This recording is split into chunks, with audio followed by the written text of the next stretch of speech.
নমস্কার বন্ধুরা, Kakuli kitchen and ট্রাভেলে তোমাদের সকলকে আমন্ত্রণ জানাই। আশা করি তোমরা সকলেই খুব ভালো আছো আর আমিও খুব ভালো আছি। ঠান্ডা তো পড়েইছে, ঠান্ডার মধ্যে কিন্তু এই শীতকালে নানান রকম আমরা সবজি যেমন পাই, নানা রকম মাছ পাই, আর সেগুলো আমরা খুব ভালোভাবে সুন্দর সুন্দর রেসিপিও আমরা করি। তা আজকে আমি যে রান্নাটা করব সেটা একটা কিন্তু ভর্তা বা বাটা যাই বলো না কেন, এটা একটা বাটা বানাবো। সেটা হচ্ছে লাউ পাতা বাটা বা লাউ পাতার ভর্তা।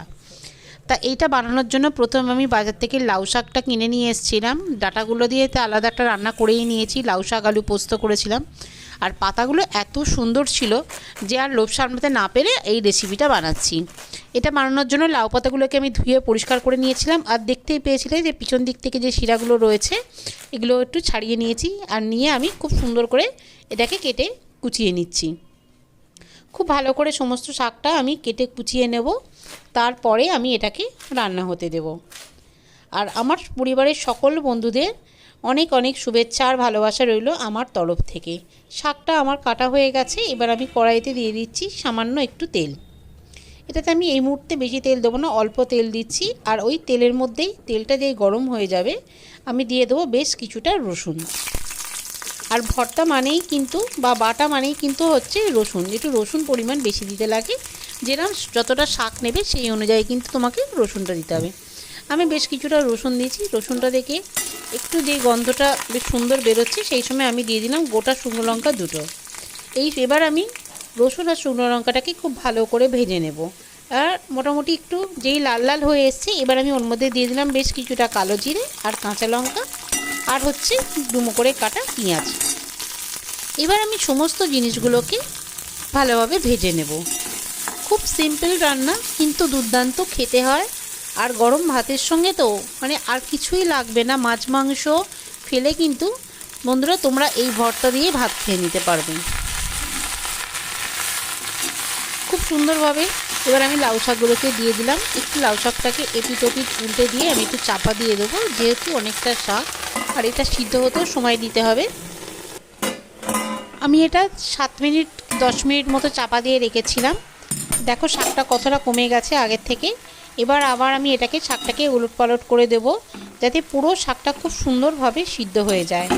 আর চেষ্টা করব এটাতে যাতে জল না দিতে হয়, জল ছাড়াই সিদ্ধ করতে।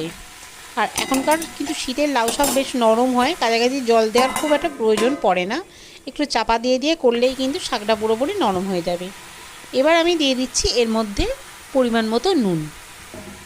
পুরো নুনটা এবার আমি দিয়ে দিলাম। নুনটা দিয়ে এবার আমি এটাকে আবার একটু নাড়াচাড়া করে ভালোভাবে একটু চাপা দেব, যাতে খুব ভালোভাবে এটা সিদ্ধ হয়ে যায়।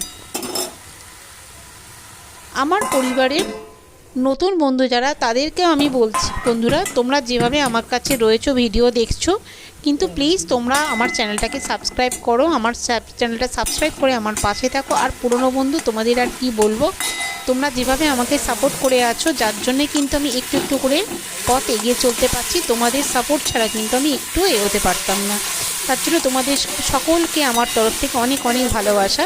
এইভাবেই আমার পাশে তোমরা সবসময় থেকো, আর আমার চ্যানেলটাকে সাবস্ক্রাইব করে অবশ্যই আমার পাশে থেকো। চ্যানেলটা সাবস্ক্রাইব করলে কিন্তু আমার ভালো লাগবে, আরও নতুন নতুন ভিডিও করার ইচ্ছাও আমার বাড়বে।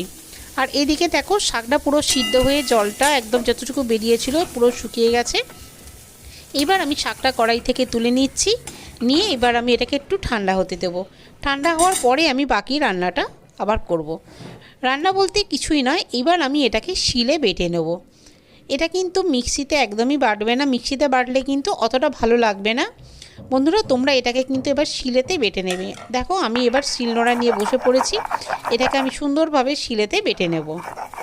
আর এই বাটাটা কিন্তু সত্যিই খুব ভালো হয়। আমার এই রেসিপিটা দেখে তোমরা কিন্তু একবার বাড়িতে বানিও, আর আমাকে কমেন্ট করে জানিও যে এই লাউ পাতা বাটাটা তোমার কেমন লেগেছে। তোমাদের সঙ্গে কথা বলতে বলতে দেখো পুরো বাটাটা আমার মোটামুটি শেষের পথে। এবার আমি আরেকটু বেটে নেবো। আর খুব যে মিহি করে বাটতে হবে তা নয়, মোটামুটি একটু বাটলেই হবে। খুব মিহি নয়, একটু কচা থাকবে, সেই অবস্থায় কিন্তু বেশি ভালো লাগে। পুরো বাটাটা আমার হয়ে গেছে দেখে বুঝতেই পারছো। এবার আমি এটা তুলে নেব। আর তুলে নেওয়ার আগে অবশ্যই আমি একটা কাজ করব, সেটা হলো এই বাটাটার মধ্যে এবার আমি দেব কাঁচা সর্ষের তেল। এবার আমি কাঁচা সর্ষের তেল দিয়ে এটাকে খুব ভালো করে মেখে নেব। দেখো তেলটা আমি দিয়ে দিচ্ছি আর খুব ভালো করে মেখে নেব।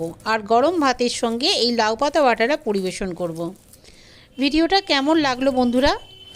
যদি রেসিপিটা ভালো লেগে থাকে প্লিজ একটা লাইক, শেয়ার, কমেন্ট করে আমার পাশে থেকো। আর আজকের রেসিপিটা আমি এখানেই শেষ করছি ভিডিওটা। আবার কোনো নতুন ভিডিও নিয়ে তোমাদের সামনে হাজির হব। তোমরা সকলে ভালো থেকো, সুস্থ থেকো আর আমাকে এইভাবে সাপোর্ট করে যেও।